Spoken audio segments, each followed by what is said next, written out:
آج ہم انشاءاللہ والدین کے لیے دعاؤں کے بارے میں بات کریں گے کہ ہم کس طرح ان کے لیے بہترین دعائیں کر سکتے ہیں، کیونکہ والدین وہ ہستی ہیں جن کے احسانات ہم پر سب سے زیادہ ہیں۔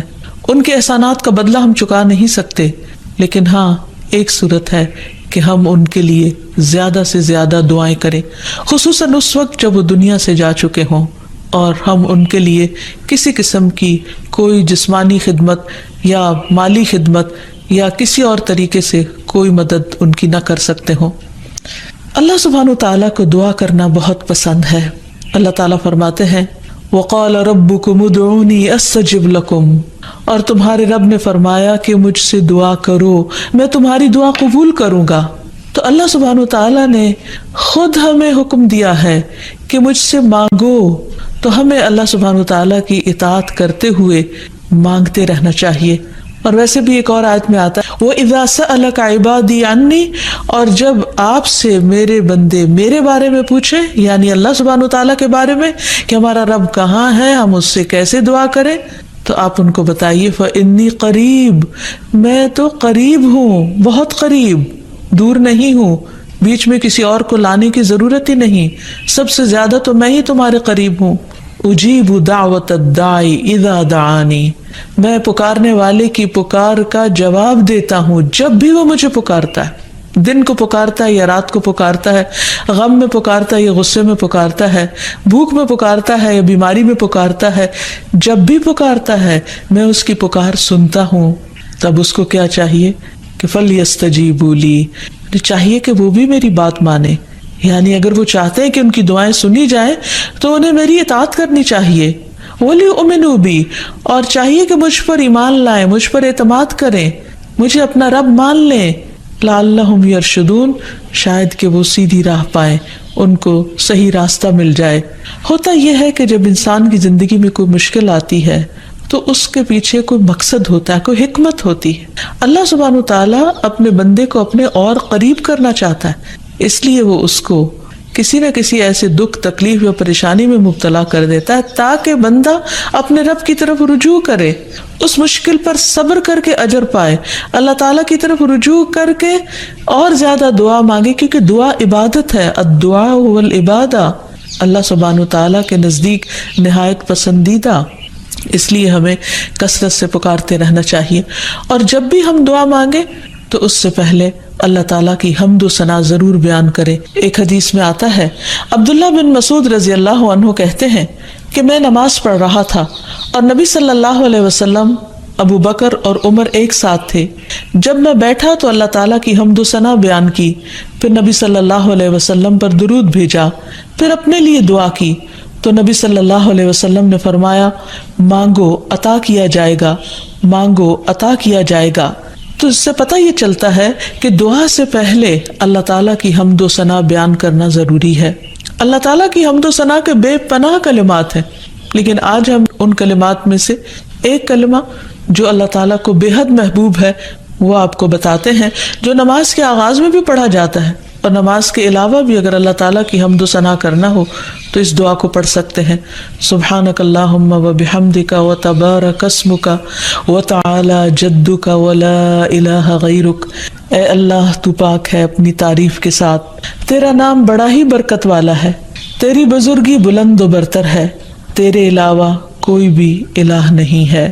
تو بہرحال والدین کے لیے دعا کرنے سے پہلے اللہ سبحانہ تعالیٰ کی حمد و ثنا بیان کیجیے، پھر نبی صلی اللہ علیہ وسلم پر درود بھیجیے، اور پھر اپنے ماں باپ کے لیے دعائیں کیجیے، کیونکہ یہ اللہ تعالیٰ کا حکم بھی ہے وَقُلْ رَبِّ ارْحَمْهُمَا كَمَا رَبَّيَانِي صَغِيرًا، اور آپ کہہ دیجئے اے میرے رب ان دونوں پر رحم کیجیے، یعنی والد پر بھی اور والدہ پر بھی، جیسے انہوں نے مجھے چھوٹا سا پالا تھا، بچپن میں پالا تھا، جب میں نہ خود کھا سکتا تھا، نہ پی سکتا تھا، اور نہ خود اپنے آپ کو صاف کر سکتا تھا، تو انہوں نے دن رات بغیر کسی وقفے کے میری خدمت کی، تو اے رب اب جب کہ وہ بڑے ہو گئے ہیں، وہ تیری رحمت کے محتاج ہیں، تو ان پر رحمت فرما اور ان کی مشکلات آسان فرما۔ پھر اسی طرح والدین اگر زندہ ہو تو بھی دعا کی جائے، اور اگر وہ فوت ہو جائیں تو وہ اور بھی زیادہ دعاؤں کے مستحق ہو جاتے ہیں۔ جب برزخ میں والدین کا درجہ بڑھا دیا جاتا ہے، یعنی بلند کیا جاتا ہے، تو وہ پوچھتے ہیں کہ ہمیں درجے کی یہ بلندی کیوں کر حاصل ہوئی؟ تو انہیں بتایا جاتا ہے کہ یہ تمہاری اولاد کی دعا کی وجہ سے۔ ویسے بھی جب انسان فوت ہو جاتا ہے تو اس کے اپنے عمل کا سلسلہ ختم ہو جاتا ہے۔ 3 چیزیں مرنے کے بعد بھی فائدہ دیتی ہیں، جن میں سے ایک صدقہ جاریہ ہے، دوسرے ایسا علم جو انسان اپنے پیچھے چھوڑ جائے جس سے لوگ فائدہ اٹھائیں، اور تیسرے ولد صالح یدعو لہ، نیک اولاد جو اپنے والدین کے لیے دعائیں کرے، یعنی بیٹے کی دعا یا بچوں کی دعا اپنے والدین کے حق میں قبول ہوتی ہے، اس لیے خوب خوب دعائیں کرنی چاہیے۔ ہم دیکھتے ہیں کہ مختلف پیغمبر بھی اپنے رب سے اپنے والدین کے لیے دعائیں کرتے رہے ہیں، جن میں نوح علیہ السلام کی دعا ہے۔ وہ کہتے ہیں رب اغفر لی ولوالدی ولمن دخل بیتی مؤمنا وللمؤمنین والمؤمنات، اے میرے پروردگار مجھے بخش دے اور میرے والدین کو بخش دے، اور ہر اس شخص کو جو میرے گھر میں مومن کی حیثیت سے داخل ہوا ہو ان سب کو بھی بخش دے۔ اسی طرح ابراہیم علیہ السلام کی دعا ہے ربنا اغفر لی ولوالدی وللمؤمنین یوم یقوم الحساب، اے ہمارے پروردگار مجھے، میرے والدین اور تمام مومنوں کو اس دن معاف کر دینا جس دن حساب لیا جائے گا۔ پھر اسی طرح ہم دیکھتے ہیں کہ صحابہ کرام اپنے والدین کے لیے دعائیں کیا کرتے تھے، جن میں خاص طور پر حضرت ابو ہریرہ کا ذکر ملتا ہے کہ وہ ایمان لے آئے تھے لیکن ان کی والدہ مشرکہ تھیں، اور وہ نبی صلی اللہ علیہ وسلم کے بارے میں ایسے کلمات کہہ دیتی جس سے ان کو بہت تکلیف ہوتی۔ تو ایک مرتبہ اسی طرح کے کچھ کلمات سن کر وہ روتے ہوئے نبی صلی اللہ علیہ وسلم کے پاس آئے، کہنے لگے کہ یا رسول اللہ صلی اللہ علیہ وسلم، آپ میری والدہ کی ہدایت کی دعا کیجیے۔ بہرحال آپ صلی اللہ علیہ وسلم نے ہاتھ اٹھا دیے، ان کے لیے دعا کی، اور جب حضرت ابو ہریرہ واپس گھر پہنچے تو ان کی والدہ اسلام قبول کر چکی تھی۔ حقیقت یہ ہے کہ والدین کے لیے خود بھی دعا کرنی چاہیے اور دوسروں سے بھی دعا کی درخواست کرنی چاہیے۔ پھر اسی طرح ہم دیکھتے ہیں کہ ایک مرتبہ ابو ہریرہ جب اپنے وطن پہنچے تو بڑی اونچی آواز میں کہا اماں جان السلام علیکی ورحمۃ اللہ وبرکاتہ۔ انہوں نے جواب دیا وعلیک السلام ورحمۃ اللہ وبرکاتہ۔ پھر ابو ہریرہ کہنے لگے اللہ تعالیٰ آپ پر رحم فرمائے جیسا کہ آپ نے بچپن میں میری پرورش فرمائی۔ ان کی والدہ نے جواب دیا اے میرے بیٹے، تمہیں بھی اللہ تعالیٰ بہترین جزا دے اور تم سے راضی ہو جیسا کہ تم نے میرے ساتھ بڑھاپے میں نیک سلوک کیا۔ حقیقت یہ ہے کہ ہم پر انسانوں میں سے سب سے بڑا احسان ہمارے والدین کا ہے۔ اللہ سبحانہ وتعالیٰ نے اپنے حق کے بعد سب سے بڑا حق ہمیں والدین ہی کا بتایا ہے۔ اللہ تعالیٰ نے بنی اسرائیل سے پکا عہد لیا تھا۔ قرآن مجید میں آتا ہے وَإِذْ أَخَذْنَا مِيثَاقَ بَنِي إِسْرَائِيلَ لَا تَعْبُدُونَ إِلَّا اللَّهَ وَبِالْوَالِدَيْنِ إِحْسَانًا، اور وہ وقت یاد کرو جب ہم نے بنی اسرائیل سے یہ پختہ عہد لیا کہ تم لوگ اللہ کے سوا کسی کی عبادت نہ کرو گے اور والدین کے ساتھ احسان کرو گے۔ تو حقیقت یہ ہے کہ والدین کے ساتھ احسان کرنا اس لیے ضروری ہے کہ ہم ان کا حق ادا نہیں کر سکتے جتنی وہ محبت کے ساتھ ہمیں پالتے ہیں۔ بچے والدین کی خدمت عزت کرتے بھی ہیں تو بعض اوقات مشکل میں پڑ کر بد دلی کے ساتھ، اس محبت کے ساتھ نہیں جو والدین کی محبت اپنی اولاد کے لیے ہوتی ہے، اور وہ ہر کام خوشی خوشی کرتے ہیں۔ والدین اپنے بچوں کے بڑا ہونے کی دعائیں مانگتے ہیں، لیکن جب والدین بوڑھے ہو جاتے ہیں تو بچے ان کے خیر و عافیت کے ساتھ دنیا سے رخصت ہونے کی دعائیں مانگتے ہیں۔ والدین میں سے بھی خاص طور پر ماں کا حق ادا کرنا اور بھی زیادہ ضروری ہے، کیونکہ باپ کے مقابلے میں بچے کی پیدائش، تعلیم اور تربیت میں ماں کا حصہ اور ہاتھ زیادہ ہوتا ہے، وہ تکلیفیں بھی زیادہ اٹھاتی ہے۔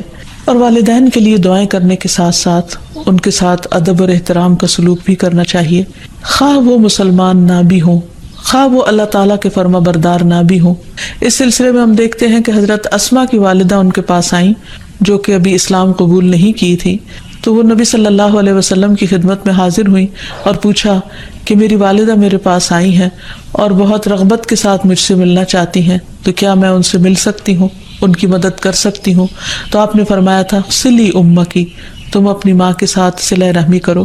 اس بارے میں اللہ سبحانہ وتعالیٰ قرآن مجید میں بھی حکم دیتے ہیں کہ وَإِن جَاهَدَاكَ عَلَىٰ أَن تُشْرِكَ بِي مَا لَيْسَ لَكَ بِهِ عِلْمٌ فَلَا تُطِعْهُمَا وَصَاحِبْهُمَا فِي الدُّنْيَا مَعْرُوفًا، کہ اگر وہ تجھ پر دباؤ ڈالیں کہ تو میرے ساتھ کسی ایسی چیز کو شریک بنائے جس کا تجھے کچھ علم نہیں، تو تم ان کا کہنا نہ ماننا، البتہ دنیاوی معاملات میں ان کے ساتھ بھلا سلوک کرنا، ان کے ساتھ بھلائی کے ساتھ رفاقت کرنا، یعنی عمدہ طریقے سے اچھے طریقے سے زندگی بسر کرنا۔ پھر اسی طرح خاص طور پر والدین کے ساتھ نرم سلوک کرنے کا حکم دیا گیا، کیونکہ والدین جو عمر میں بڑے ہوتے چلے جاتے ہیں یا جس طرح ان کی قربانیاں زیادہ ہوتی ہیں تو وہ اپنی اولاد سے زیادہ ایکسپیکٹ بھی کرتے ہیں، تو انہیں بچوں کی طرف سے ملنے والی چھوٹی سی تکلیف بھی بہت ناگوار ہوتی ہے۔ تو اس لیے خاص طور پر ایکسٹرا کیئر کی ضرورت ہے والدین کے ساتھ معاملہ کرتے وقت، یعنی گفتگو میں بھی، پوسچر میں، رویے میں، معاملے میں، ہر چیز میں نرمی برتنے کی ضرورت ہے۔ اس سلسلے میں اللہ تعالیٰ فرماتے ہیں وَاخْفِضْ لَهُمَا جَنَاحَ الذُّلِّ مِنَ الرَّحْمَةِ وَقُلْ رَبِّ ارْحَمْهُمَا كَمَا رَبَّيَانِي صَغِيرًا، اور ان پر رحم کرتے ہوئے انکساری کے ساتھ ان کے آگے جھکے رہو اور ان کے حق میں دعا کرو کہ اے میرے رب ان پر رحم فرما جیسا کہ انہوں نے بچپن میں مجھے محبت اور شفقت کے ساتھ پالا تھا۔ اس سلسلے میں ہمیں ایک روایت میں یہ بھی ملتا ہے، عبداللہ بن مسعود کہتے ہیں کہ ایک شخص نے نبی صلی اللہ علیہ وسلم سے پوچھا کہ کون سا عمل سب سے افضل ہے؟ آپ نے فرمایا وقت پر نماز پڑھنا اور والدین کے ساتھ نیکی کرنا، پھر اللہ کے راستے میں جہاد کرنا، یعنی سب سے پہلا کام نماز اور پھر انسانوں میں سے والدین کے ساتھ حسن سلوک۔ لیکن عام طور پر والدین کو اولاد کے ساتھ شکایت ہی رہتی ہے، کیونکہ بعض اوقات لوگ نماز بھی پڑھ لیتے ہیں، صدقہ خیرات بھی کر لیتے ہیں، لوگوں کے ساتھ اچھی طرح بھی معاملہ کر لیتے ہیں، لیکن والدین کے ساتھ ان کا وہ شفقت اور محبت کا معاملہ نہیں ہوتا جس کو وہ ڈیزرو کرتے ہیں۔ آپ دیکھیں کہ آیت میں کتنی تاکید کے ساتھ کہا جا رہا ہے کہ وَاخْفِضْ لَهُمَا جَنَاحَ الذُّلِّ، کہ تم اپنے پر یعنی اپنے کندھے ان کے سامنے عاجزی اور انکساری کے ساتھ جھکا کے رکھو، یعنی جب ان کے سامنے بیٹھو یا کھڑے ہو یا بات کرو تو اس وقت بھی تمہارے اندر ایک خاص قسم کا جھکاؤ ہونا چاہیے۔ پھر اسی طرح یہ ہے کہ والدین کو اف تک کہنے کی اجازت نہیں۔ بعض اوقات انسان کا اپنے والدین کے ساتھ ڈس ایگریمنٹ ہو جاتا ہے، کسی بات پر اختلاف ہو سکتا ہے، وہ دین کا معاملہ ہو سکتا ہے، وہ دنیا کا معاملہ ہو سکتا ہے، وہ سوچ کا فرق ہو سکتا ہے، وہ جنریشن گیپ ہو سکتا ہے، وہ کوئی بھی چیز ہو سکتی، لیکن اس میں اولاد کو یہ حق نہیں دیا گیا کہ وہ والدین کے ساتھ بدتمیزی کرے۔ ہمارے دین نے ہمیں یہ سکھایا ہے کہ وَلَا تَقُلْ لَهُمَا أُفٍّ وَلَا تَنْهَرْهُمَا، کہ تم ان کو اف تک نہ کہو اور ان سے ڈانٹ کر بات نہ کرو، وَقُلْ لَهُمَا قَوْلًا كَرِيمًا، اور ان کے ساتھ جب بات کرو تو بہت عزت کے ساتھ کرو، احترام کے ساتھ کرو۔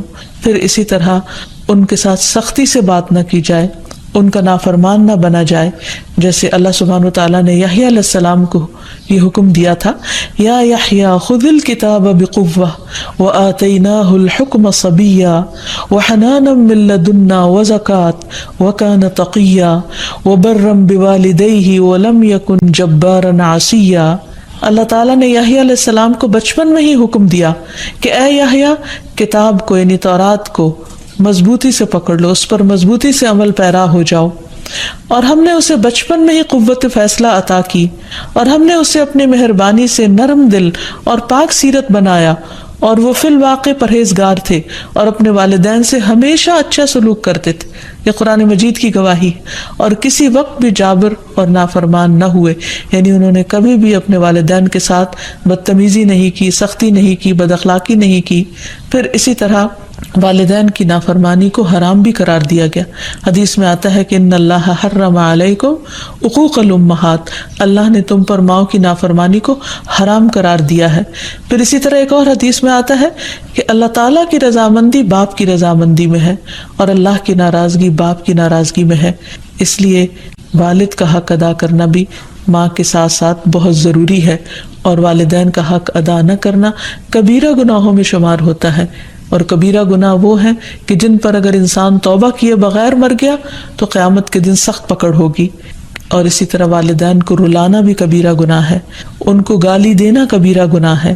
پھر اسی طرح والدین تو وہ ہستی ہیں کہ جن کے لیے دعاؤں کے ساتھ ساتھ ان کی طرف سے صدقہ خیرات کرنا بھی خصوصاً ان کے زندگی کے بعد بہت فائدہ مند ہے۔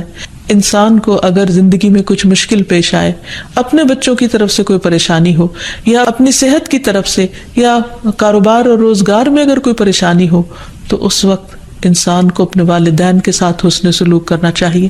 یہ ان نیکیوں میں سے ہے جس کی وجہ سے انسان کی مشکل بہت جلد حل ہو جاتی ہے، اور خصوصاً صدقہ دیتے وقت والدین کی طرف سے، یعنی ان کو ثواب پہنچانے کی نیت سے صدقہ کیا جائے۔ اس سلسلے میں ہم دیکھتے ہیں ایک آدمی نے نبی صلی اللہ علیہ وسلم سے عرض کیا، میرے والد فوت ہو گئے ہیں اور انہوں نے مال چھوڑا ہے لیکن وصیت نہیں کی، تو کیا میں ان کی طرف سے صدقہ کروں تو ان کے گناہ معاف کر دیے جائیں گے؟ آپ نے فرمایا ہاں۔ اسی طرح حضرت عائشہ سے روایت ہے کہ ایک آدمی نبی صلی اللہ علیہ وسلم کے پاس آیا اور عرض کی کہ یا رسول اللہ، میری والدہ بغیر وصیت کے فوت ہو گئی ہیں، اور میرا گمان ہے کہ اگر وہ بات کرتی تو صدقہ کرتی، اگر میں ان کی طرف سے صدقہ کروں تو کیا ان کو اجر ملے گا؟ آپ نے فرمایا کہ ہاں۔ پھر اسی طرح والدین کے اگر روزے رہتے ہوں تو ان کے قضا روزے ادا کیے جا سکتے ہیں، اگر وہ حج نہ کر پائے ہوں تو ان کی طرف سے حج بدل کیا جا سکتا ہے، یہ ان کے لیے ایک بہت بڑا احسان ہوگا۔ پھر اسی طرح ان کی نظر پوری کی جا سکتی ہے کہ اگر انہوں نے زندگی میں کسی سے کوئی وعدہ کیا ہو اور وہ اسے پورا نہ کر سکے ہوں، اللہ تعالیٰ کے لیے کوئی نظر مانی ہو اور اسے پورا نہ کر سکے ہوں، تو اس کو ادا کر دیا جائے۔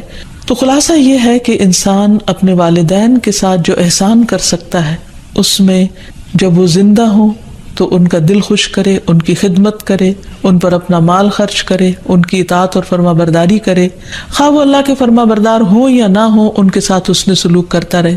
جب وہ فوت ہو جائے تو ان کی طرف سے صدقہ خیرات کرے، والدین کے دوستوں کے ساتھ حسن سلوک کرے، اور اس کے ساتھ ساتھ ان کے لیے خوب خوب دعائیں کرے، اور خصوصاً یہ مختصر سی دعا جو اللہ سبحانہ وتعالیٰ نے خود حکم دیا کرنے کو، رب ارحمہما کما ربیانی صغیرا، اس دعا کی خوب خوب تکرار کرے اور ان کی بخشش کی بھی دعا کرے۔ اور آخر میں ہم سب دعا کرتے ہیں اپنے والدین کے لیے کہ اللہ تعالیٰ ان پر اپنی رحمتیں فرمائے اور ان کو اپنا پسندیدہ بنا لے، اور اگر وہ دنیا سے جا چکے ہیں تو انہیں جنت میں اعلیٰ مقامات عطا فرمائے۔ اس سلسلے میں ہمیں ایک روایت میں یہ بھی ملتا ہے، عبداللہ بن مسعود کہتے ہیں کہ ایک شخص نے نبی صلی اللہ علیہ وسلم سے پوچھا کہ کون سا عمل سب سے افضل ہے؟ آپ نے فرمایا وقت پر نماز پڑھنا اور والدین کے ساتھ نیکی کرنا، پھر اللہ کے راستے میں جہاد کرنا، یعنی سب سے پہلا کام نماز، اور پھر انسانوں میں سے والدین کے ساتھ حسن سلوک۔ لیکن عام طور پر والدین کو اولاد کے ساتھ شکایت ہی رہتی ہے، کیونکہ بعض اوقات لوگ نماز بھی پڑھ لیتے ہیں، صدقہ خیرات بھی کر لیتے ہیں، لوگوں کے ساتھ اچھی طرح بھی معاملہ کر لیتے ہیں، لیکن والدین کے ساتھ ان کا وہ شفقت اور محبت کا معاملہ نہیں ہوتا جس کو وہ ڈیزرو کرتے ہیں۔ آپ دیکھیں کہ آیت میں کتنی تاکید کے ساتھ کہا جا رہا ہے کہ وَخْفِضْ لَهُمَا جَنَاحَ الذُّلِّ، کہ تم اپنے پر یعنی اپنے کندھے ان کے سامنے عاجزی اور انکساری کے ساتھ جھکا کے رکھو، یعنی جب ان کے سامنے بیٹھو یا کھڑے ہو یا بات کرو تو اس وقت بھی تمہارے اندر ایک خاص قسم کا جھکاؤ ہونا چاہیے۔ پھر اسی طرح یہ ہے کہ والدین کو اف تک کہنے کی اجازت نہیں۔ بعض اوقات انسان کا اپنے والدین کے ساتھ ڈس ایگریمنٹ ہو جاتا ہے، کسی بات پر اختلاف ہو سکتا ہے، وہ دین کا معاملہ ہو سکتا ہے، وہ دنیا کا معاملہ ہو سکتا ہے، وہ سوچ کا فرق ہو سکتا ہے، وہ جنریشن گیپ ہو سکتا ہے، وہ کوئی بھی چیز ہو سکتی، لیکن اس میں اولاد کو یہ حق نہیں دیا گیا کہ وہ والدین کے ساتھ بدتمیزی کرے۔ ہمارے دین نے ہمیں یہ سکھایا ہے کہ وَلَا تَقُلْ لَهُمَا أُفٍّ وَلَا تَنْهَرْهُمَا، کہ تم ان کو اف تک نہ کہو اور ان سے ڈانٹ کر بات نہ کرو، وَقُلْ لَهُمَا قَوْلًا كَرِيمًا، اور ان کے ساتھ جب بات کرو تو بہت عزت کے ساتھ کرو، احترام کے ساتھ کرو۔ پھر اسی طرح ان کے ساتھ سختی سے بات نہ کی جائے، ان کا نافرمان نہ بنا جائے، جیسے اللہ سبحانہ وتعالیٰ نے یحییٰ علیہ السلام کو یہ حکم دیا تھا، یا یحییٰ خذ الکتاب بقوہ وآتیناہ الحکم صبیا وحنانا من لدنا وزکاة وکان تقیا وبرا بوالدیہ ولم یکن جبارا عصیا۔ اللہ تعالیٰ نے یحییٰ علیہ السلام کو بچپن میں ہی حکم دیا کہ اے یحییٰ، کتاب کو یعنی تورات کو مضبوطی سے پکڑ لو، اس پر مضبوطی سے عمل پیرا ہو جاؤ. اور ہم نے اسے بچپن میں ہی قوت فیصلہ عطا کی، اور ہم نے اسے اپنی مہربانی سے نرم دل اور پاک سیرت بنایا، اور وہ فی الواقع پرہیزگار تھے اور اپنے والدین سے ہمیشہ اچھا سلوک کرتے تھے. یہ قرآن مجید کی گواہی. اور کسی وقت بھی جابر اور نافرمان نہ ہوئے، یعنی انہوں نے کبھی بھی اپنے والدین کے ساتھ بدتمیزی نہیں کی، سختی نہیں کی، بد اخلاقی نہیں کی. پھر اسی طرح والدین کی نافرمانی کو حرام بھی قرار دیا گیا. حدیث میں آتا ہے کہ ان اللہ حرم علیکم عقوق الامہات، اللہ نے تم پر ماؤں کی نافرمانی کو حرام قرار دیا ہے. پھر اسی طرح ایک اور حدیث میں آتا ہے کہ اللہ تعالیٰ کی رضامندی باپ کی رضامندی میں ہے، اور اللہ کی ناراضگی باپ کی ناراضگی میں ہے. اس لیے والد کا حق ادا کرنا بھی ماں کے ساتھ ساتھ بہت ضروری ہے، اور والدین کا حق ادا نہ کرنا کبیرہ گناہوں میں شمار ہوتا ہے. اور کبیرہ گناہ وہ ہیں کہ جن پر اگر انسان توبہ کیے بغیر مر گیا تو قیامت کے دن سخت پکڑ ہوگی. اور اسی طرح والدین کو رلانا بھی کبیرہ گناہ ہے، ان کو گالی دینا کبیرہ گناہ ہے. پھر اسی طرح والدین تو وہ ہستی ہیں کہ جن کے لیے دعاؤں کے ساتھ ساتھ ان کی طرف سے صدقہ خیرات کرنا بھی خصوصاً ان کے زندگی کے بعد بہت فائدہ مند ہے. انسان کو اگر زندگی میں کچھ مشکل پیش آئے، اپنے بچوں کی طرف سے کوئی پریشانی ہو، یا اپنی صحت کی طرف سے، یا کاروبار اور روزگار میں اگر کوئی پریشانی ہو، تو اس وقت انسان کو اپنے والدین کے ساتھ حسن سلوک کرنا چاہیے. یہ ان نیکیوں میں سے ہے جس کی وجہ سے انسان کی مشکل بہت جلد حل ہو جاتی ہے. اور خصوصاً صدقہ دیتے وقت والدین کی طرف سے، یعنی ان کو ثواب پہنچانے کی نیت سے صدقہ کیا جائے. اس سلسلے میں ہم دیکھتے ہیں ایک آدمی نے نبی صلی اللہ علیہ وسلم سے عرض کیا، میرے والد فوت ہو گئے ہیں اور انہوں نے مال چھوڑا ہے لیکن وصیت نہیں کی، تو کیا میں ان کی طرف سے صدقہ کروں تو ان کے گناہ معاف کر دیے جائیں گے؟ آپ نے فرمایا ہاں. اسی طرح حضرت عائشہ سے روایت ہے کہ ایک آدمی نبی صلی اللہ علیہ وسلم کے پاس آیا اور عرض کی کہ یا رسول اللہ، میری والدہ بغیر وصیت کے فوت ہو گئی ہیں، اور میرا گمان ہے کہ اگر وہ بات کرتی تو صدقہ کرتی، اگر میں ان کی طرف سے صدقہ کروں تو کیا ان کو اجر ملے گا؟ آپ نے فرمایا کہ ہاں. پھر اسی طرح والدین کے اگر روزے رہتے ہوں تو ان کے قضا روزے ادا کیے جا سکتے ہیں. اگر وہ حج نہ کر پائے ہوں تو ان کی طرف سے حج بدل کیا جا سکتا ہے، یہ ان کے لیے ایک بہت بڑا احسان ہوگا. پھر اسی طرح ان کی نظر پوری کی جا سکتی ہے کہ اگر انہوں نے زندگی میں کسی سے کوئی وعدہ کیا ہو اور وہ اسے پورا نہ کر سکے ہوں، اللہ تعالیٰ کے لیے کوئی نظر مانی ہو اور اسے پورا نہ کر سکے ہوں، تو اس کو ادا کر دیا جائے. تو خلاصہ یہ ہے کہ انسان اپنے والدین کے ساتھ جو احسان کر سکتا ہے، اس میں جب وہ زندہ ہوں تو ان کا دل خوش کرے، ان کی خدمت کرے، ان پر اپنا مال خرچ کرے، ان کی اطاعت اور فرما برداری کرے، خواہ وہ اللہ کے فرما بردار ہوں یا نہ ہوں، ان کے ساتھ حسن سلوک کرتا رہے. جب وہ فوت ہو جائے تو ان کی طرف سے صدقہ خیرات کرے، والدین کے دوستوں کے ساتھ حسن سلوک کرے، اور اس کے ساتھ ساتھ ان کے لیے خوب خوب دعائیں کرے. اور خصوصاً یہ مختصر سی دعا جو اللہ سبحانہ وتعالیٰ نے خود حکم دیا کرنے کو، رب ارحمہما کما ربیانی صغیرا، اس دعا کی خوب خوب تکرار کرے اور ان کی بخشش کی بھی دعا کرے. اور آخر میں ہم سب دعا کرتے ہیں اپنے والدین کے لیے کہ اللہ تعالیٰ ان پر اپنی رحمتیں فرمائے اور ان کو اپنا پسندیدہ بنا لے، اور اگر وہ دنیا سے جا چکے ہیں تو انہیں جنت میں اعلیٰ مقامات عطا فرمائے. وآخر دعوانا ان الحمد للہ رب العالمین. ہم پر اگلی نماز کے لیے اور اگلی مزید عبادات کے لیے انسان دعا کرے، کیونکہ اللہ کی عبادت پر اللہ تعالیٰ ہی بہترین طریقے پر مدد کر سکتے ہیں. پھر اسی طرح یہ ہے کہ انسان اپنی عبادات میں کمی کوتاہی نہ کرے. اب دیکھیے کہ ذرا تھوڑی دیر کے لیے سوچئے کہ مثلاً اگر آپ کا حق کسی پر ہو اور وہ اس کو ادھورے طریقے سے ادا کرے تو آپ کو کیسا لگے گا؟ مثلاً کسی نے آپ سے قرض لیا اور جب وہ واپس کرے تو آدھا کرے، کسی نے آپ سے کسی چیز کے دینے کا وعدہ کیا اور پھر اس کو پورا نہیں کیا، تو اس پر آپ کی کیفیت کیا ہوگی؟ اس بات سے اب اس معنی اور مقصد کو سمجھیے کہ اللہ سبحانہ وتعالیٰ نے ہم پر کچھ فرائض اور کچھ عبادات لازم کی جن کو ہمیں ہر صورت ادا کرنا ہے. مثلا دن میں 5 نمازیں فرض ہیں. اب اگر کوئی شخص یہ کہے کہ میں نے 4 پڑھ لیے، کیا یہ کم ہے؟ یہ بھی تو بہت ہے. نہیں، اللہ سبحانہ وتعالیٰ نے 5 کا حکم دیا. ہم اسے اپنی مرضی سے 4 نہیں کر سکتے یا 3 نہیں کر سکتے، اور اسی طرح اپنی مرضی سے 6 بھی نہیں کر سکتے ان کو، کیونکہ اتنا ہی کرنا ہے، اسی طرح کرنا ہے جیسا کرنے کا اللہ سبحانہ وتعالیٰ نے حکم دیا. تبھی عبادت کا حق ادا ہوگا. عبادت کا مطلب ہوتا ہے مکمل اطاعت. اور اگر ہم بات ہی نہیں مان رہے تو پھر اپنی مرضی سے جو بھی چاہیں کریں وہ عبادت شمار نہیں ہوگی. ہاں اللہ کی رضا، اللہ کی پسند، اللہ کی خوشی کے لیے چھوٹا سا کام بھی کرے. ایک لقمے جیسی چیز بھی اللہ کے راستے میں خیرات کر دے، اللہ سبحانہ وتعالیٰ اسے خوشی سے قبول کرتے ہیں اور اسے بڑھاتے ہیں، حتیٰ کہ ایک لقمہ بہت پہاڑ برابر کر دیتے ہیں اجر و ثواب کے اعتبار سے، کیونکہ وہ صرف اللہ کے لیے دیا گیا، وہ صرف اللہ کی رضا اور اللہ کی خوشی میں اللہ کی خاطر خرچ کیا گیا. تو اللہ سبحانہ وتعالیٰ اس کی بہترین طریقے پر قدردانی فرماتے ہیں. تو ہمیں نہ عبادت میں اضافے کا حق حاصل ہے اور نہ عبادت میں کوتاہی کا. یہاں یہ یاد رہے کہ اللہ سبحانہ تعالیٰ نے ہم پر جو عبادت فرض کی ہے، ہمیں اس میں اختیار نہیں دیا گیا کہ ہم اپنی مرضی سے اس عبادت میں کچھ اضافہ کر دیں یا پھر اس میں کچھ کمی کر دیں، کیونکہ عبادت کی اصل روح اطاعت ہے، فرما برداری ہے، اللہ کے حکم کی تابعداری ہے. انس رضی اللہ عنہ سے مروی ہے کہ ایک آدمی نبی صلی اللہ علیہ وسلم کی خدمت میں حاضر ہوا اور عرض کی، اے اللہ کے رسول صلی اللہ علیہ وسلم، یہ بتائیے کہ اللہ تعالیٰ نے کتنی نمازیں فرض کی ہیں، یعنی جن کی پابندی ہم پر لازم ہے. آپ نے فرمایا، اللہ نے اپنے بندوں پر 5 نمازیں فرض کی. اس نے پوچھا، ان سے پہلے یا بعد میں تو کوئی نماز فرض نہیں، یعنی ان کے علاوہ فرض کے درجے میں تو نہیں کچھ؟ آپ نے 3 بار یہ فرمایا کہ اللہ نے اپنے بندوں پر 5 نمازیں فرض کی ہیں.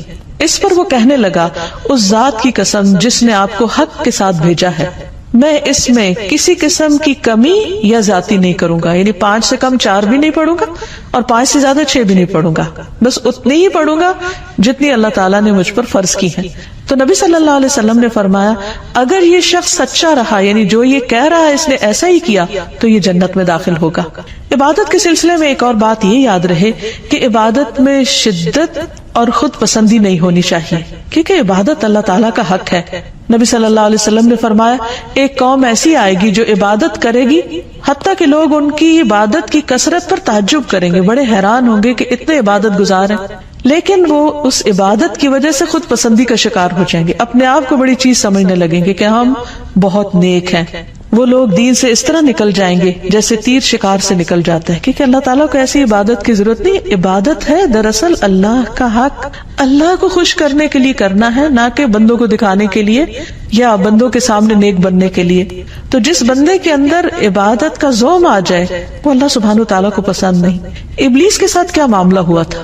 اس کو بھی اپنی عبادت کی وجہ سے ایک خود پسندی اس کے اندر آ گئی تھی کہ جس بنا پر اس نے آدم کے آگے جھکنے سے انکار کر دیا تھا.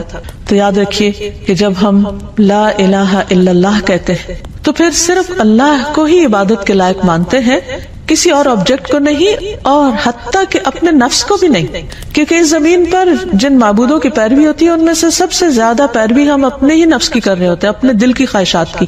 مثلاً فجر کی نماز کا وقت ہو گیا اور دل کیا چاہتا ہے سوئے رہو، تو ہم اٹھتے نہیں. تو ہم نے اللہ کی بات تو نہیں مانی، ہمیں آواز آ رہی ہے حی علی الصلاۃ، حی علی الفلاح، آؤ نماز کی طرف، آؤ کامیابی کی طرف، لیکن ہم اس پکار کو سنتے ہی نہیں اور کامیابی کا دروازہ بند کر دیتے ہیں اور ہم سوئے رہتے ہیں. یا ہم نے اب اللہ کی عبادت نہیں کی، اپنے نفس کی عبادت کی.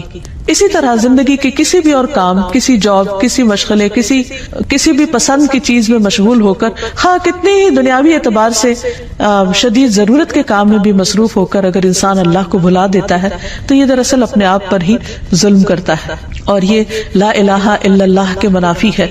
اللہ سبحانہ تعالیٰ نے تمام بندوں سے اپنی عبادت کا مطالبہ کیا ہے. قرآن مجید میں اللہ تعالیٰ فرماتے ہیں، یا ایھا الناس اعبدوا ربکم الذی خلقکم والذین من قبلکم لعلکم تتقون. اے لوگو، اپنے رب کی عبادت کرو جس نے تمہیں پیدا کیا اور ان کو بھی جو تم سے پہلے تھے. یعنی عبادت کیوں کرو؟ کیا اللہ تعالیٰ کو کوئی فائدہ ہے؟ نہیں، یہ دراصل تمہارے اپنے فائدے کی چیز ہے. فائدہ کیا ہوگا؟ لعلکم تتقون، تم بچ جاؤ گے. یعنی دنیا میں ان عبادات کی وجہ سے کئی برائیوں سے، کئی قسم کی مشکلات سے بچ جاؤ گے، اور آخرت میں اس آگ سے بچ جاؤ گے جو اللہ کے نافرمانوں کے لیے، سرکش اور متکبر لوگوں کے لیے تیار کی گئی ہے. پھر اسی طرح یہ ہے کہ عبادت ہی کا ایک حصہ یہ ہے کہ انسان اللہ سبحانہ تعالیٰ ہی سے ڈرے، ایک الہ سے. اللہ تعالیٰ فرماتے ہیں، وقال اللہ لا تتخذوا الہین اثنین انما هو الہ واحد فإیای فارہبون. اور اللہ تعالیٰ نے فرمایا تم 2 معبود نہیں بناؤ، یعنی 3 اور 3 سے زیادہ تو دور کی بات، ایک سے دوسرا بنانے کی بھی اجازت نہیں، وہ تو صرف وہی ایک معبود ہے، اور مجھے سے تم ڈرو، یعنی عبادت میں یہ بھی شامل ہے کہ انسان اللہ تعالیٰ سے ڈرتا رہے، اور بعض اوقات انسان محبت میں عبادت کرتا ہے اور بعض اوقات اللہ کے عذاب سے ڈرتے ہوئے عبادت کرتا ہے، تو دونوں چیزیں انسان کے اندر ایک اعتدال پیدا کرتی ہیں۔ پھر یہ بھی یاد رکھیے کہ لا الہ الا اللہ کہنا صرف انسان کے لیے آخرت کی نجات کا ذریعہ ہی نہیں، بلکہ دنیا میں بھی بہترین قسم کا قول ہے۔ رسول اللہ صلی اللہ علیہ وسلم نے فرمایا افضل ذکر لا الہ الا اللہ ہے۔ ایک اور جگہ پر فرمایا کہ جس نے لا الہ الا اللہ کہا تو ایک دن یہ کلمہ اسے مصیبتوں سے نجات دلائے گا، اس سے پہلے جو کچھ ہو چکا سو ہو چکا، لیکن لا الہ الا اللہ کہنے سے اس کی نجات ہو جائے گی۔ جو شخص سچے دل سے اللہ کو پکارے اس پر آسمان کے دروازے کھل جاتے ہیں۔ ابو ہریرہ رضی اللہ عنہ کہتے ہیں کہ نبی صلی اللہ علیہ وسلم نے فرمایا جب بھی بندہ خالص ہو کر لا الہ الا اللہ کہتا ہے تو اس پر آسمان کے دروازے کھول دیے جاتے ہیں، یہاں تک کہ یہ کلمہ عرش تک پہنچ جاتا ہے۔ یہ اس وقت ہوتا ہے جب انسان کبیرہ گناہوں سے بچتا رہتا ہے۔ نبی صلی اللہ علیہ وسلم نے فرمایا جس نے لا الہ الا اللہ وحدہ لا شریک لہ لہ الملک و لہ الحمد وہو علی کل شیء قدیر پڑھا اور خالص ہو کر کہا، زبان سے اس کی تصدیق کی، تو اس کے لیے آسمان کے دروازے کھول دیے جاتے ہیں، حتیٰ کہ اللہ تعالیٰ زمین میں اس کہنے والے کی طرف دیکھتا ہے، یعنی کس نے یہ کلمہ کہا، اور جس کی طرف اللہ تعالیٰ نے دیکھ لیا اس بندے کا یہ حق ہے کہ اللہ تعالیٰ اس کا مطالبہ اس کو عطا کر دے۔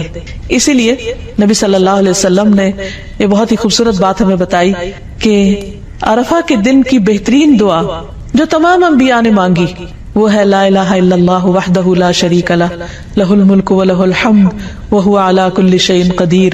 اس میں اللہ سبحانہ وتعالیٰ کی وحدانیت کا ذکر بھی ہے، شرک کی نفی بھی ہے، اللہ سبحانہ وتعالیٰ کی تعریف کی بات بھی ہے، اور اس کی قدرت کا اقرار بھی ہے کہ وہی ہر چیز پر قدرت رکھتا ہے۔ اس میں آپ دیکھیے براہ راست کچھ بھی نہیں مانگا گیا، صرف اللہ سبحانہ وتعالیٰ کی وحدانیت اور اس کی تعریف کا ذکر ہے۔ تو جو شخص یہ کلمہ پڑھ لیتا ہے تو اللہ سبحانہ وتعالیٰ اس پر نظر رحمت فرما دیتے ہیں۔ پھر یہ کلمہ صرف زندگی میں نہیں، صرف مشکلات میں نہیں، مرنے والا اگر مرتے وقت پڑھتا ہے تو اس کے لیے جنت کا وعدہ ہے۔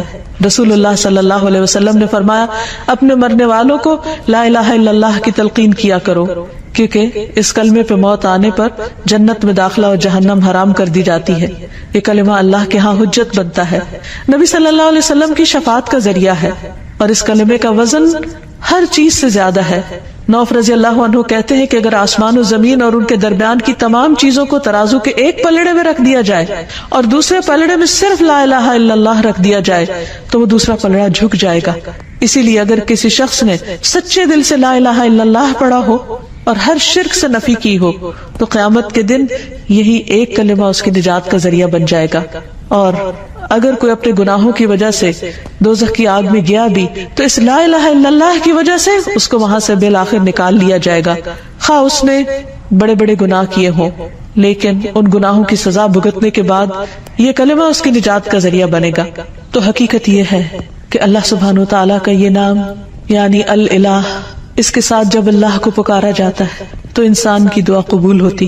اسی لیے نبی صلی اللہ علیہ وسلم کو خاص طور پر حکم دیا گیا قل اعوذ برب الناس ملک الناس الہ الناس من شر الوسواس الخناس الذی یوسوس فی صدور الناس من الجنۃ والناس۔ آپ کہہ دیجئے میں پناہ لیتا ہوں لوگوں کے رب کی، لوگوں کے بادشاہ کی، لوگوں کے الہ، لوگوں کے معبود کی، وسوسہ ڈالنے والے کے شر سے جو پلٹ پلٹ کر آنے والا ہے، جو لوگوں کے سینوں میں وسوسے ڈالتا ہے۔ پھر ہم دیکھتے ہیں کہ یونس علیہ السلام جب مچھلی کے پیٹ میں چلے گئے اور انتہائی غم کی حالت میں تھے، اس وقت جب انہوں نے اسی کلمے کے ذریعے اللہ کو پکارا تو اللہ سبحانہ وتعالیٰ نے ان کا غم دور کر دیا، انہیں اس بڑی مشکل سے نجات دی۔ اور وہ کلمہ کیا ہے؟ وَذَنُّونِ إِذْ ذَهَبَ مُغَاضِبًا فَظَنَّ أَن لَّن نَّقْدِرَ عَلَيْهِ فَنَادَىٰ فِي الظُّلُمَاتِ أَن لَّا إِلَٰهَ إِلَّا أَنتَ سُبْحَانَكَ إِنِّي كُنتُ مِنَ الظَّالِمِينَ۔ اور مچھلی والے کو جب وہ غصے سے بھرا ہوا چلا گیا، بس اس نے سمجھا کہ ہم اس پر گرفت تنگ نہ کریں گے، تو اس نے اندھیروں میں پکارا کہ تیرے سوا کوئی معبود نہیں، صرف اس الالہ کو پکارا، تو پاک ہے، یقیناً میں ظلم کرنے والوں میں سے ہو گیا ہوں۔ تو اللہ سبحانہ وتعالیٰ نے انہیں وہاں سے نجات دی اور باقی سب مومنوں کو بھی بشارت دی وَكَذَلِكَ نُنْجِي الْمُؤْمِنِينَ کہ باقی مومنوں کو بھی ہم اسی طرح نجات دیں گے. اسی لیے نبی صلی اللہ علیہ وسلم جب کسی کرب کی حالت میں ہوتے، تکلیف کی حالت میں ہوتے تو پڑھتے لا الہ الا اللہ العظیم الحلیم، لا الہ الا اللہ رب العرش العظیم، لا الہ الا اللہ رب السماوات ورب الارض ورب العرش الکریم. اللہ صاحب عظمت اور بردبار کے سوا کوئی معبود نہیں، اللہ کے سوا کوئی معبود نہیں جو عرش عظیم کا رب ہے، اللہ کے سوا کوئی معبود نہیں جو آسمانوں اور زمین کا رب ہے اور عرش کریم کا رب ہے. تو جو شخص تنگی اور تکلیف میں اس دعا کو پڑھے گا اللہ سبحانہ وتعالیٰ اس کی تکلیف کو دور کر دے گا، کیونکہ نبی صلی اللہ علیہ وسلم اس دعا کو پڑھا کرتے تھے. پھر سید الاستغفار میں بھی جب ایک بندہ کہتا ہے اللہم انت ربی لا الہ الا انت خلقتنی وانا عبدک وانا علی عہدک ووعدک ما استطعت اعوذ بک من شر ما صنعت ابوء لک بنعمتک علی وابوء بذنبی فاغفر لی فانہ لا یغفر الذنوب الا انت. اے اللہ آپ میرے رب ہیں، آپ کے علاوہ کوئی الہ نہیں، کوئی معبود نہیں، آپ نے مجھے پیدا کیا، میں آپ کا بندہ ہوں، اپنے عہد اور وعدے پر قائم ہوں، جتنی بھی مجھ میں استطاعت ہے، جتنی بھی ہمت ہے، میں آپ کے احسانات کا اقرار کرتا ہوں اور اپنے گناہوں کا بھی اعتراف کرتا ہوں. آپ مجھے بخش دیجئے کیونکہ آپ کے علاوہ گناہوں کو کوئی بھی معاف نہیں کر سکتا. تو جو شخص اس کلمے کو پڑھتا ہے، اس استغفار کو پڑھتا ہے جس کو سید الاستغفار، استغفار کا سردار کہا گیا، تو اگر شام کے وقت پڑھتا ہے اور رات کو ڈیتھ ہو جاتی ہے تو اللہ تعالیٰ اس کے سارے گناہ معاف کر دیں گے، اس کو جنت میں داخل کریں گے. اسی طرح صبح سویرے اگر کوئی پڑھتا ہے تو رات میں اگر کوئی غلطی ہو گئی تو اللہ تعالیٰ اس کو معاف فرما دیں گے اور اس کو جنت میں داخل کرنے کا وعدہ کیا گیا ہے. تو حقیقت یہ ہے کہ انسان پر اللہ کا حق یہ ہے کہ انسان خالص ہو کر اس کی عبادت کرے اور ہر مشکل میں اسی کو پکارے اور اس کے اس نام کا واسطہ دے کر پکارے تو انشاءاللہ اس کی دعائیں قبول ہوگی. اللہ تعالی ہمیں اس عمل کی توفیق عطا فرمائے. وآخر دعوانا ان الحمدللہ رب العالمین. نحمده ونصلي على رسوله الكريم اما بعد فاعوذ بالله من الشيطان الرجيم. بسم الله الرحمن الرحيم.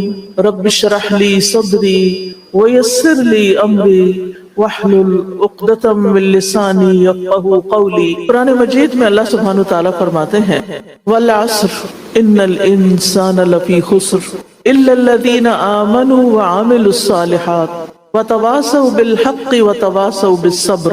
ہم ہے زمانے کی بے شک انسان خسارے میں ہے، نقصان میں ہے، لاس میں ہے. الا الذین آمنوا سوائے ان لوگوں کے جو ایمان لے آئے، وعملوا الصالحات اور انہوں نے نیک عمل کیے، تواصوا بالحق ایک دوسرے کو حق کی تلقین کی، وتواصوا بالصبر اور ایک دوسرے کو صبر کی تلقین کی. عصر کا وقت ہے اور ہم سورۃ العصر کا ترجمہ پڑھ رہے ہیں. عصر کا وقت دن کا آخری حصہ ہوتا ہے اور انسان کے اندر ایک سینس آف لاس آ جاتی ہے. دن چلا گیا، سب باقی ہے، دن جا رہا ہے، مجھے اپنے کام سمیٹ لینے چاہیے، مجھے اپنے کام کر لینے چاہیے. کرنے کے کاموں میں عام طور پر ہمیں صرف دنیا کے کام یاد آتے ہیں، دنیا کے کام کرنے، ان کاموں کے بارے میں ہم کم ہی سوچتے ہیں جو ہمیں آخرت میں کام آنے. لہٰذا ایک یاد دہانی اعمال صالح کے بارے میں، کیونکہ وہی لوگ نقصان سے نکل سکیں گے جو ایمان لائے، جنہوں نے نیک کام کیے اور جنہوں نے ایک دوسرے کو بھی نیکی کی تلقین کی اور ایک دوسرے کو صبر کی بھی تلقین کی. الحمدللہ ہم سب اللہ پر ایمان رکھتے ہیں، اس کو اپنا خالق، مالک، رازق سمجھتے ہیں، فرشتوں پر ایمان رکھتے ہیں، ہم کتابوں پر ایمان رکھتے ہیں، ہم رسولوں پر ایمان رکھتے ہیں، ہم محمد رسول اللہ صلی اللہ علیہ وسلم کو اپنا آخری نبی مانتے ہیں، ہم آخرت پر بھی یقین رکھتے ہیں، ایمان رکھتے ہیں. وَبِالْآخِرَةِ هُمْ يُوقِنُونَ ہم جانتے ہیں کہ یہ زندگی بس ایک امتحان ہے. یہاں انسان سے یہ دیکھا جا رہا ہے کہ وہ کرتا کیا ہے. ایکم احسن عملا تم میں سے کس کے عمل سب سے اچھے ہیں. تو آئیے ہم دیکھتے ہیں کہ ہم کون سے ایسے عمل کریں کہ جو ہمارے رب کو راضی کر دیں، تاکہ میں وہ ہمیں فائدہ دیں، دنیا میں بھی دیں اور آخرت میں بھی دیں. تو ایمان الحمدللہ جن چیزوں کا ذکر ہوا ان پر ہمارا ایمان ہے اور تقدیر پر بھی ایمان ہے. اچھی بری تقدیر بھی اللہ کی طرف سے ہے. دوسری چیز ہے عبادات، جس کی طرف ہم سب کو توجہ کرنی چاہیے. اور عبادات میں سب سے پہلی چیز کیا ہے؟ آپ ہی بتائیے؟ نماز. اور نماز پڑھنے کے لیے کیا کرتے ہیں؟ وضو.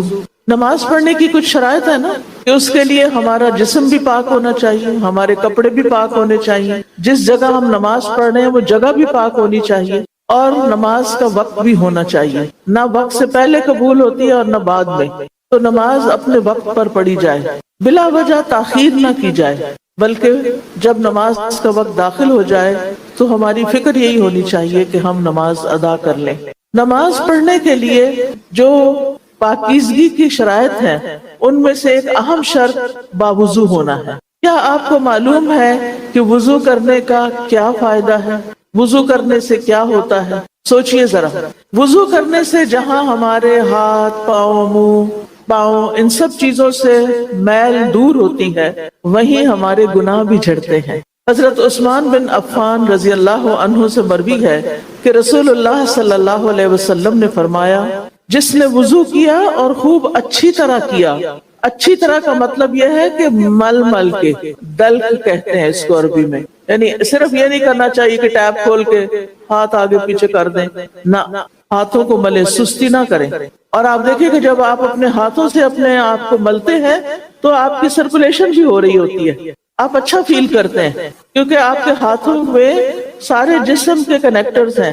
جب ہاتھ پہ کچھ مساج ہو جاتا ہے تو سارا جسم فریش ہو جاتا ہے، خون کی سرکولیشن بھی بہتر ہو جاتی ہے. پھر آپ جب کلی کرتے ہیں تو کیا کرتے ہیں؟ خالی منہ میں پانی ڈال کے باہر نہیں. کچھ لوگوں کو میں نے دیکھا ایسے ایسے بس چھینٹے ڈال رہے ہوتے ہیں. کیا کرنا چاہیے؟ کلی کے ساتھ کیا کرنا چاہیے؟ مسواک. جو لوگ مسواک کر کے نماز پڑھتے ہیں ان کی نماز کا اجر کئی گنا زیادہ ہوتا ہے. لیکن بعض اوقات ہر جگہ مسواک ملتا نہیں ہے، ہمارے ساتھ نہیں ہوتا. کچھ لوگ اس کا بڑا اہتمام کرتے ہیں، وہ اپنی جیب میں رکھتے ہیں مسواک، جہاں بھی وضو کرے ساتھ مسواک کرتے ہیں. لیکن اگر مسواک نہیں ملے تو کیا کرنا چاہیے؟ انگلی کے ساتھ دانتوں کو آگے پیچھے سے صاف کرنا چاہیے. اس سے کیا ہوگا؟ منہ کے اندر جو علائشیں دھل جائیں گے. ناک صاف کریں گے تو ناک سے ساری گرد و غبار، جراثیم نکل جائیں گے. چہرہ دھوئیں گے، پاؤں دھوئیں گے، بازو دھوئیں گے، مل مل کے دھونے. آپ نے حدیث میں کیا آ رہا ہے؟ جس نے وضو کیا اور خوب اچھی طرح کیا، کوئی حصہ خشک نہیں رہا. یہ کونیاں جو ہے نا، ایسے نہیں کہ بس پانی یوں یوں ڈال لیں، بلکہ پانی بازو پہ ڈال کے بازو کو ملے. اور یہ کونی سکھ ہی نہیں رہنی چاہیے، ورنہ وضو نہیں ہوگا. اور وضو نہیں ہوگا تو کیا نہیں ہوگا؟ نماز نہیں ہوگی. پھر اس کے بعد پاؤں کو بھی اسی طرح. ایک دفعہ حضرت ابو ہریرہ رضی اللہ عنہ کو آپ صلی اللہ علیہ وسلم نے فرمایا کہ ان کو اونچی آواز میں لوگوں کو بتاؤ، کیونکہ آپ دیکھ رہے تھے کہ کچھ لوگ پانی وہ پاؤں کیسے دھو رہے تھے، بس پانی کے آگے ایسے ڈال کے اوپر سے پیچھے سے ایڑیاں خشک تھیں. آپ نے فرمایا ویل للعقاب من النار، ایڑیوں کے لیے آگ کی ہلاکت ہے. یعنی جو حصے خشک رہے آگ میں جلیں گے. کتنی توجہ کی ضرورت ہے، بات تو چھوٹی سی ہے. تو پاؤں کو بھی مل کے دھوئیں، اچھی طرح پانی بہائیں. اگر کسی وجہ سے آپ نیچے نہیں بیٹھ سکتے، آپ پاؤں اوپر نہیں اٹھا سکتے، تو میک شور کہ کوئی حصہ خشک نہ رہے. وضو میں کون سی چیزیں فرض ہیں جن کا دھونا لازم ہے یا جو کام کرنے ضروری ہیں؟ کتنے ہیں وہ فرائض؟ چار فرائض ہیں. ہاتھ کہاں تک؟ کونیوں تک. منہ اوپر، بال جہاں تک ہے نا، بالوں سے لے کے کانوں کی لو سے لے کے، اور تھوڑی بھی انکلوڈیڈ ہے. ٹھیک ہے. تیسری کون سی چیز ہے؟ سر کا مسح. سر کا مسح بھی ضروری ہے. مسح کے کئی لوگ ایسے کرتے بس یہاں ایسے ہاتھ پھیر لیتے ہیں 2 انگلیاں، ایسے مسح نہیں ہوتا. پورے سر کا مسح کرنا چاہیے، پورے ہاتھ پیچھے لے جائیں. اور مردوں کے لیے یہ کہ آگے بھی لائیں. عورتیں تو نہیں لاتی لیکن مردوں کو پیچھے لے جا کے آگے بھی لانے چاہیے. پھر اس کے بعد آپ دیکھیں اور کیا دھونا ہے. پاؤں دھونے میں کیا دھونا ہے؟ ٹخنوں تک دھونا ہے. ٹخنے، اینکلز، گٹے دھوئے جانے چاہیے. ایڑیاں سوکھ جاتی ہیں، خشک ہو جاتی ہیں، ان کو رگڑ کے دھونا چاہیے. سوکھی ایڑیاں ویل للعقاب من النار، ایڑیوں کے لیے آگ کی ہلاکت ہے اگر وہ سوکھی رہ گئی. بعض اوقات ہم سب کچھ پڑھے لکھے ہوتے ہیں لیکن ہمیں وضو صحیح نہیں کرنا آتا. زندگی گزر جاتی ہے ایسے بس چل چلاؤ کرتے رہتے ہیں. تو نبی صلی اللہ علیہ وسلم نے فرمایا جس نے وضو کیا اور خوب اچھی طرح وضو کیا تو اس کے جسم سے اس کے گناہ نکل جاتے ہیں، حتیٰ کہ اس کے ناخنوں کے نیچے سے بھی نکل جاتے ہیں. ناخن اتنے نہ بڑھائیں کہ جو کس سے مشابہ؟ کس کس کے ناخن لمبے ہوتے ہیں؟ انسانوں کے ناخن لمبے ہونے چاہیے کہ کٹے ہوئے ہونے چاہیے؟ کٹے ہونے، تراشے ہوئے ہونے چاہیے، ٹھیک ہے؟ کیونکہ ہم انسان ہیں، اللہ نے ہمیں عقل دی اور ہمارے دین نے ہمیں حکم دیا ناخنوں کا تراشنا فطرت میں سے ہے، لمبے ناخن نہ رکھیں کیونکہ اس کے نیچے نجاست جمع ہو جاتی ہے، چمڑ جاتی ہے، کیونکہ آپ جب لمبے ہوتے تو اندر سے ایسے کر کر کے تھوڑی صاف کر رہے ہوتے ہیں، باہر سے تو آپ مل لیتے ہیں نا، تو اندر سے تو نہیں ملتے، تو وہ گندگی وہیں رہ جاتی ہے پھر، تو اس لیے پھر آپ خواتین ہیں، آپ لوگ آٹا گوندتے ہیں، کھانا پکاتے ہیں، وہ ساری نجاست ادھر چلی جاتی ہے اور وہ کئی بیماریوں کا باعث بنتی ہے، بعض اوقات بیکٹیریا ٹرانسفر ہو جاتا ہے کھاتے وقت یا کہیں اور انسان مصیبت میں پڑ جاتا ہے۔ تو پہلا فائدہ کیا ہے اچھی طرح وضو کرنے کا؟ جسم تو صاف ہوگا لیکن ساتھ گناہ بھی نکل جائیں گے۔ دوسرا فائدہ آخرت کا ہے۔